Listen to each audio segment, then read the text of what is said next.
Hello दोस्तों, कैसे हो आप सभी। स्वागत है आपका आपके अपने YouTube channel Pawan Singh lectures में। और इस वीडियो में आज का हमारा टॉपिक है उत्तराखंड वीडियो जो आपका एग्जाम जो सितंबर माह में होने वाला है उससे संबंधित हमने टॉप 100 एमसीक्यू सीरीज स्टार्ट कर दिया है, जिसमें ये हमारा प्रैक्टिस सेट नंबर 2 है।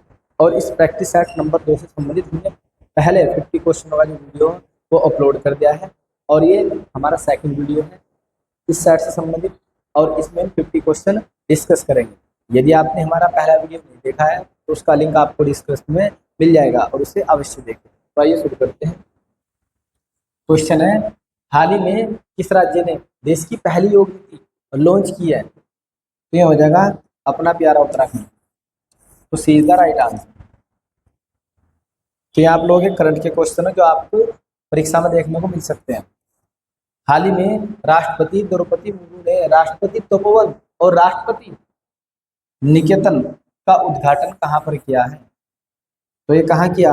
नई दिल्ली किया है, हैदराबाद या देहरादून? तो ये कहाँ किया? तो ये क्या है? देहरादून। कहाँ पे किया है? देहरादून। तो सीधा राइट आंसर। नेक्स्ट क्वेश्चन है, हाल ही में केंद्रीय मंत्री भूपेल यादव ने किस राज्य में या किस राज्य के कतरनिया घाट में घड़ियाल संरक्षण कार्यक्रम का शुभारंभ, यहाँ पे थोड़ी सी टाइम की मिस्टेक है, शुभ आरंभ का आयोजन किया है? तो कहाँ पे किया? ये क्या है? उत्तर प्रदेश। तो is the right answer. Next question है, हाल ही में यूएसए संयुक्त राज्य अमेरिका ने ईरानी परमाणु स्थलों पर किस ऑपरेशन के तहत हमले किए? तो किस ऑपरेशन के तहत हवाई हमले किया?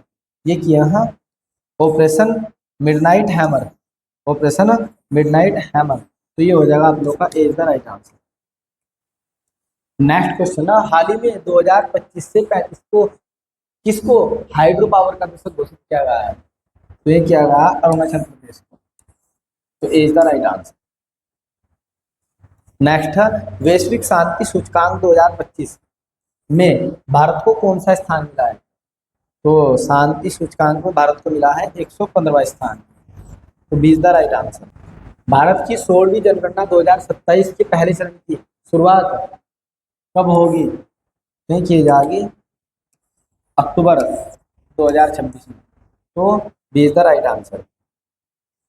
नेक्स्ट है, मानव विकास सूचकांक 2025 में भारत को कौन सा स्थान मिला है?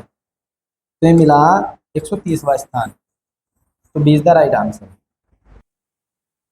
नेक्स्ट क्वेश्चन है, 34वां सरस्वती सम्मान 2025 किसे प्रदान किया गया है? तो ये किया गया है भरदेश दास को। तो D is the right answer. 51वां G7 शिखर सम्मेलन 2025 का आयोजन किया गया है। तो ये कहाँ पर किया गया? तो ये किया गया कनाडा में। कहाँ पर किया गया है? कनाडा में। तो D is the right answer. Next question है, जून 2025 में पीएम मोदी को किस देश ने अपना सर्वोच्च नागरिक सम्मान प्रदान किया है? तो ये किया है साइप्रस ने। तो D is the right answer. Next हो जाएगा, दूनागिरी ग्लेशियर स्थित है। तो दूनागिरी ग्लेशियर कहाँ पे स्थित है? यह चमोली जनपद में। तो D is the right answer. कहाँ पे है? चमोली जनपद में। नेक्स्ट क्वेश्चन है, राष्ट्रीय कृषि एवं ग्रामीण विकास बैंक नाबार्ड कब स्थापित किया जाता है? तो किसानों की स्थिति को सुधारने के लिए किया जाता है 12 जुलाई 1982। तो a is the right answer. निम्न कार्यों में से केंद्रीय बैंक का कौन सा कार्य नहीं है? जो केंद्रीय बैंक का आरबीआई, इनमें से कौन सा काम नहीं करता? नोटों का निर्गमन, ये कार्य तो केंद्रीय बैंक का है। सरकार का बैंकर, जो सरकार के बैंकर के रूप में कार्य करता है। और ये अंतिम ऋणदाता भी है। ये बिल्कुल तीनों ऑप्शन सही है। तो लोगों से जमा प्राप्त करना, ये काम इसका नहीं है। इसके लिए बहुत छोटे छोटे बैंक बने हुए हैं जो लोगों से जमा प्राप्त करते हैं। तो इसका हो जाएगा B is the right answer. ये सेंट्रल बैंक आरबीआई का काम नहीं है।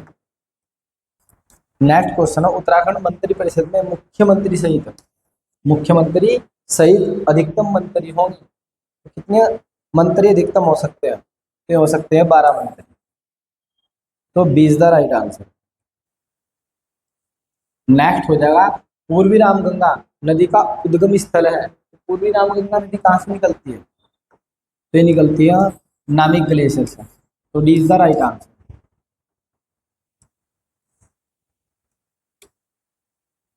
नेक्स्ट क्वेश्चन है, हड़प्पा सभ्यता के पूरा तात्विक विदों को किस स्थान पर जूते हुए खेत के साक्ष्य प्राप्त हुए थे? तो ये कहाँ से हुए थे? तो ये राजस्थान के कालीबंगन से हुए थे। राजस्थान के कालीबंगन। तो सीधा राइट आंसर। नेक्स्ट क्वेश्चन है, उत्तराखंड में होम रूल लीग की स्थापना कब हुई? उत्तराखंड में होम रूल लीग की स्थापना होती है 1914 में। तो D is the right answer. Uttarakhand का प्रथम उल्लेख किस धार्मिक ग्रंथ में मिलता है? तो ये किसमें मिलता है? ये मिलता है ऋग्वेद में। तो सीधा राइट आंसर। नेक्स्ट क्वेश्चन है, बद्रीनाथ मंदिर के निर्माण के लिए किस कत्यूरी शासक ने भूमि दान में दी थी? तो ये किसने दी थी? ये दी थी ललित सुरदेव ने। तो a is the right answer. Next हो जाएगा, झिलमिल ताल उत्तराखंड के किस जिले में स्थित है? तो किस जिले में? तो ये हो जाएगा चंपावत में। तो ध्यान रखना किस में है? चंपावत में। बच्चे बहुत ज्यादा गलत कर देते हैं जल्दबाजी में। तो चंपावत में है। निम्न लिखित मेमोरी में से किसका उपयोग डाटा को स्थायी रूप से संग्रहित करने में किया जाता है? तो किसका उपयोग किया जाता है? ये किया जाता है सेकेंडरी मेमोरी। तो B is the right answer. Next है, निम्नलिखित में से नंदा देवी मंदिर के निकट कौन सा ताल स्थित है? नंदा देवी मंदिर के निकट कौन सा ताल स्थित है? ये हो जाएगा बेनीताल। कौन सा ताल? बेनीताल। तो सीधा राइट आंसर। नेक्स्ट क्वेश्चन है, सिमलीपाल जीव मंडल निश्चय किस राज्य में स्थित है? तो किस राज्य में? सिमलीपाल। ये हो जाएगा उड़ीसा। तो a is the answer. Next question है, निम्नलिखित में से प्रदीपीय भारत की सबसे लंबी नदी है? प्रदीपीय भारत की सबसे लंबी नदी या दक्षिण भारत की सबसे लंबी नदी, या आप लोगों का हो जाएगा दक्षिण भारत की गंगा। तो ये कहा जाता है गोदावरी को। इसे कहा जाता है गोदावरी को। तो B is the right answer. Next question है, कौन सी मेमोरी सबसे तेज मानी जाती है? कौन सी मेमोरी सबसे तेज मानी जाती है? ये हो जाएगा केस मेमोरी। सीधा राइट आंसर। नेक्स्ट है, मेघदूत का कुमाऊनी पदों में अनुवाद किसने किया है? तो किसने किया है? लीलाधर जोशी ने। तो a is the right answer. Next है, निम्नलिखित विकल्प में से गांधी जी के सामाजिक विचार संबंधित हैं? तो ये हो जाएगा अस्पृश्यता निवारण, सांप्रदायिक एकता, महिलाओं की दशा को सुधारना, या ये सभी? तो ये हो जाएगा ये सभी, उपयुक्त सभी। तो D is the right answer. Next है, देहरादून फुटबॉल अकादमी की स्थापना कब की गई? तो कब की जाती है? फुटबॉल को राज्य खेल को घोषित किया जाता है, क्या जाता है 2011 में। तो स्थापना भी 2011 में होती है। तो C is the right answer. Next है, निम्नलिखित में से कौन सा उद्योग चूना पत्थर को कच्चे माल के रूप में उपयोग करता है? ये कौन करता है? ये करता है सीमेंट उद्योग। तो a is the right answer. Next question है, पाटलिपुत्र की स्थापना किसने की है? तो ये किसने की है? ये की है हर्यक वंश के शासक उद्यान। किसने की है? हर्यक वंश के शासक उद्यान। और इन्होंने इसकी स्थापना की थी गंगा, ये भी बहुत बार क्वेश्चन बन चुका है, गंगा व सोन नदी के संगम पर। ये पूछ ले जाएगा जो पाटलिपुत्र ये किन दो नदियों के संगम पर बसा हुआ है? तो गंगा प्लस सोन नदी के संगम पर इसकी स्थापना की गई थी। और ये की गई थी 460 ईसा पूर्व से लेकर 440 ईसा पूर्व। और जो उद्यान है ये आजाद शत्रु के पुत्र थे। किसके पुत्र थे? आजाद शत्रु के पुत्र थे। एक बार फिर से हर्यक वंश का शासक था उद्यान। इसने गंगा और सोन नदी के संगम पर पाटलिपुत्र की रचना की थी 460 से 440 ईसा पूर्व। B is the right answer. Next question है, वर्ष 2021 की जनगणना के अनुसार उत्तराखंड में सर्वाधिक नगरीय जनसंख्या वाला जनपद है। तो सर्वाधिक नगरीय जनसंख्या किसकी है? यह देहरादून की। तो a is the right answer. Next है, कंप्यूटर में फायरवॉल का उपयोग किया जाता है। तो फायरवॉल का उपयोग किसके लिए किया जाता है? तो किया जाता है सुरक्षा के लिए। तो a is the right answer. Next question है, बद्रीनाथ मंदिर को विभाजित किया गया है। तो ये 3 भागों में विभाजित किया गया। तो C is the right answer. काठ गोदाम किस नदी के तट पर बसा हुआ है? तो ये हो जाएगा गोला नदी के। तो D is the right answer. Next है, कांचीपुरम किस राजवंश की राजधानी है? किस राजवंश की राजधानी? ये हो जाएगी पल्लव वंश की। तो D is the right answer. निम्न में से कौन सा सुमेलित ही नहीं है? सुमेलित नहीं है, ये पूछा जा रहा है आपको। तो खटीमा कांड 1 सितंबर 1994 को बिल्कुल सही है। रामपुर तिराया कांड या मुजफ्फरनगर कांड ये होता है 2 अक्टूबर 1994 को। तो ये भी बिल्कुल सही है। फिर आता है मसूरी कांड।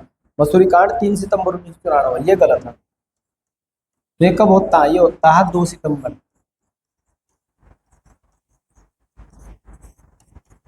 1994 को। तो ये सुमेलित नहीं है, ये सुमेलित नहीं है। तो ये हो जाएगा सीधा राइट आंसर। नेक्स्ट क्वेश्चन है, मानसरोवर यात्रा उत्तराखंड के किस स्थान से चीन में प्रवेश करती है? तो किस स्थान से वो गुजरती है? ये गुजरती है लिपुलेख दर्रे से। तो B is the right answer. Next tsunami शब्द है। यदि हम सुनामी की बात करते हैं तो कक्षा 10 में पढ़ाया जाता है कि सुनामी सु प्लस नामी के योग से बना। ठीक है, जहां सु का अर्थ होता है बंदरगाह और नामी का अर्थ होता है लहरें। ठीक है, और ये किस भाषा का शब्द है? मूलतः कहाँ से उत्पन्न हुआ है? ये जापान से। कहाँ से उत्पन्न हुआ है? जापान से। तो सुनामी के बारे में कक्षा 10 पढ़ाता है कि सुनामी सु तथा नामी के सहयोग से मिलकर बना है, जहाँ सु का अर्थ है बंदरगाह और नामी का अर्थ है लहरें, अर्थात बंदरगाह से उठने वाली लहरें जिनसे मानव जीवन को हानि पहुंचती हो या मानव जीवन अस्त व्यस्त हो जाता हो, उसको सुनामी कहते हैं। क्या कहते हैं? सुनामी। और यह जापान का शब्द है। इसका शब्द है जापान का। तो ये हो जाएगा सीधा राइट आंसर। नेक्स्ट क्वेश्चन है, भारत में राष्ट्रीय उपभोक्ता दिवस मनाया जाता है। तो कब मनाया जाता है? ये मनाया जाता है 24 दिसंबर को। तो D is the right answer.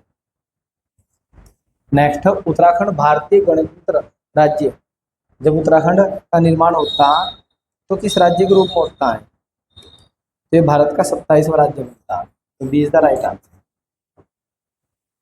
Next है, कुमाऊं का सबसे प्राचीन और व्यापारिक मेला है। तो सबसे प्राचीन मेला हो जाएगा बागेश्वर मेला। D is the right answer. Bharat में कर्क रेखा किससे नहीं गुजरती? कर्क रेखा किससे नहीं गुजरती है? तो किससे नहीं गुजरती? ये उड़ीसा से नहीं गुजरती। तो D is the right answer. Next question है, गंगानी तप्त कुंड स्थित है। तो गंगानी किस जिले में स्थित है? यह उत्तरकाशी जिले में स्थित। उत्तरकाशी जिले में स्थित है। नेक्स्ट थांगला, डंगरीला, नेगला, लमलंग ये क्या है? आपसे पूछा जा रहा है। तो ये उत्तराखंड में क्या है? दर्रे हैं। इसके नाम है दर्रों के नाम। तो सीधा राइट आंसर। नेक्स्ट क्वेश्चन है, भारत में निम्न में से कौन यह निर्णय करता है कि कोई धन विधेयक है या नहीं है? तो धन विधेयक का निर्णय कौन करता है? ये करता है लोकसभा का अध्यक्ष। लोकसभा का अध्यक्ष करता है। और धन विधेयक किस आर्टिकल में? तो आर्टिकल 110 में। आर्टिकल 110 में धन विधेयक ये कौन करता है? लोकसभा का अध्यक्ष। तो D is the right answer. अंग्रेजों ने किस सन में गोरखा शासक को उत्तराखंड में परास्त कर दिया था? तो ये कब किया गया था? ये किया गया था 1810 में, 1817 में या 1815 में या 1818 में। ये कब किया गया था परास्त? 1815 में क्या कर दिया गया था? परास्त कर दिया गया था। 1816 में फिर संगोली की संधि होती है गोरखाओं और अंग्रेजों के मध्य, जिसमें गोरखाओं को नेपाल भेजा जाता। नेक्स्ट, कोटेश्वर बांध का निर्माण किस नदी पर किया जा रहा है? तो कोटेश्वर बांध का निर्माण किस नदी पर किया जा रहा है? तो ये किया जा रहा है भगीरथी नदी पर। तो C is the right answer. Next question है, अनंतपाल का धराशील शिलालेख किन वंश के इतिहास के बारे में बताता है? तो बताता है गढ़वाल के पंवार वंश के बारे में। तो a is the right answer. Next question है, विश्व के किस देश को लोकतंत्र का घर कहा जाता है? तो भारत को कहा जाता है, ब्रिटेन को कहा जाता है, या संयुक्त राज्य अमेरिका को, या स्विट्जरलैंड को? तो लोकतंत्र का घर किसे कहा जाता है? ये कहा जाता है स्विट्जरलैंड को। तो D is the right answer. 10, निम्नलिखित में से किसका उल्लेख भारतीय संविधान की प्रस्तावना में नहीं किया गया है? नहीं किया गया है। तो देखते हैं ऑप्शन आ, सामाजिक न्याय। तो सामाजिक न्याय की बात तो की गई है प्रस्तावना में। राजनीतिक न्याय, इसकी भी बात की गई है। धार्मिक न्याय या आर्थिक न्याय? तो आर्थिक न्याय की बात की गई है। सबको आर्थिक न्याय मिलना चाहिए, सामाजिक न्याय मिलना चाहिए, राजनीतिक न्याय मिलना चाहिए, लेकिन धार्मिक न्याय की कोई बात प्रस्तावना में नहीं की गई है। धार्मिक न्याय की बात प्रस्तावना में नहीं की गई है। इसके अकॉर्डिंग हो जाएगा सीधा राइट आंसर। इस वीडियो में इतना ही। यदि आपको हमारी यह वीडियो पसंद आई हो तो आप हमारे YouTube channel Pawan Singh lectures को जरूर सब्सक्राइब करें, लाइक करें, कमेंट करें और शेयर करें। Thanks for watching this video.